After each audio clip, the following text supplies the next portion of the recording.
I want to improve the quality of the recordings that I'm getting just here in my basement. And I was looking at microphone shields. They cost anywhere between $150 and $300 depending on what you're getting. And I saw this on the website for Princess Auto for $10. And this is from Auphonix, however that's pronounced. And I thought for $10, this is worth a try. Let's take a look inside. The box itself seems to be pretty good. A little awkward to do one-handed. Let's see what we've got in here. Okay. So there is a box of something. And there is a bag, which has the shield in it, I think. The instruction manual.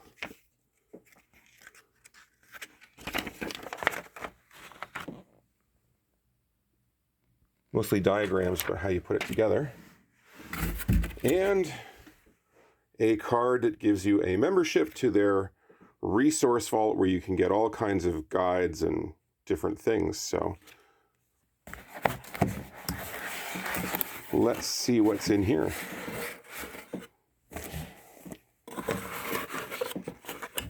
Looks to be a microphone mount, because a microphone will go on there. So this will hook up onto the shield somehow. Oh, this looks like it could go onto a microphone stand. So you could mount it on a microphone stand. I was wondering if it would go on a mic stand or if it would just be a tabletop thing, because I noticed that there are feet. There's a couple of other feet there and an Allen key for something. I guess we'll figure out what in a moment.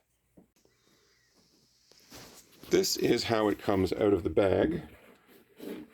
And it opens up. All right, first impressions. This is metal. This is all metal. And this foam actually feels surprisingly dense. I thought for $10, this was probably going to be something pretty basic and pretty weak. This is surprisingly sturdy, and the foam feels really good, really spongy, really dense. So to set it up, there are a couple of holes here, and I think that those are for these feet that are in the box.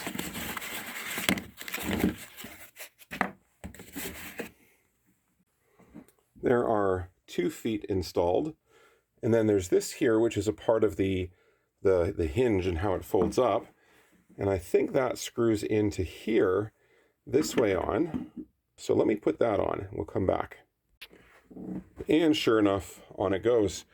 This whole assembly unscrews. There's 2 pieces. So I unscrewed it off of this frame where the microphone hooks up, and I screwed the bottom part in, and then there's a hole in this frame here, and then the top part of it screws on. And this here is not as tall, so it's not going to rub on the desk. So you got these 3 rubber feet that make point of contact with your desk. And then these 2 things here are lower, or they would be higher because you got to flip this over. So it's not going to scratch up your tabletop, hopefully. This is where the microphone attaches here. And of course that would be pushing into the foam. So if we loosen that off, then this slides, and then we can tighten it up. And underneath, there is a washer, right? So that washer there, along with this nice big cap, and this is all metal, by the way. That's pretty sturdy. Where this clamps on to the middle bolt, I've noticed that right along here is flat. So you can get a wrench over that if you want to tighten that down really nicely, because right now it has some, it'll rotate sideways. I've mounted in an SM57 microphone, which is what I use for recording both vocals and guitars. And there isn't a lot of clearance behind the microphone to plug in the XLR cable. I think it would be pushing into the foam. But I ended up finding that I had to tip the microphone back a bit to keep the microphone cable from pushing into the foam and interfering and keeping the mic from seating all the way into the cradle. For comparison, there is a lot of room if you have a mic oriented in a side address position. Like, no, seriously, right? Who records vocals with an SM57? This guy. For $10 though, if this does anything good, that is good value for money.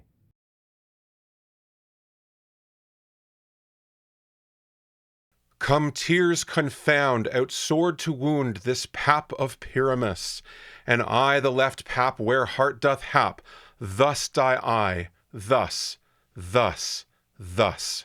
Come tears confound, outsword to wound this pap of Pyramus, and I the left pap where heart doth hap, thus die I, thus, thus, thus. Come tears confound, outsword to wound the pap of Pyramus, and I the left pap where heart doth hap, thus die I, thus, thus, thus. Come tears confound, outsword to wound this pap of Pyramus, and I the left pap where heart doth hap, thus die I, thus, thus, thus. Come tears confound, outsword to wound this pap of Pyramus, and I the left pap where heart doth hap, thus die I, thus, thus, thus. Come tears confound, outsword to wound this pap of Pyramus, and I the left pap where heart doth hap, thus die I, thus, thus, thus. For $10, I'm really happy with the bump in audio quality that I got from that microphone shield. If I had to spend $150 to $300 on it for my little basement studio, for my own projects, I don't have much of an audience, I don't make any money from it, I would probably just stick with the quilts. If I didn't have the quilts, I could go to U-Haul, pick up a couple of moving blankets, do the same thing. But for $10, I really think you can't go wrong with this thing. I'm really impressed with it, for me anyway. If you're near a Princess Auto and they happen to have it in stock, or you can find it somewhere else for $10, I'd say go for it. All right, let's talk about the signal chain. Got a pop filter, a Shure SM57 microphone with a Shure windscreen on it, a 3D printed shock mount, and of course the Auphonix microphone shield. The microphone goes directly into my Art Pro MPA2 microphone preamp. I've got the gain and output level set both around 3 o'clock, and I've got the impedance set right about 600. Out of the preamp, that feeds into an ancient Steinberg CI1 audio interface and then into my computer. For the blankets, I'm using a couple of old quilts mounted on microphone stands with boom arms. To give a little extra gain, I'm using Prebox by Analog Obsession. I've selected model new 81 to give it just a nice saturation that I like the sound of. I've left the input alone, but I've added about 8 dB on the output, and I've left the high pass filter and low pass filter as flat.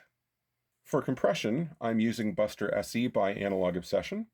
I've set the threshold just around about the 3 dB mark, set the attack to 3 milliseconds, and the ratio at 3:1. So I'm giving it a squash, but not a terribly hard squash. Thanks for watching. I hope you found that useful.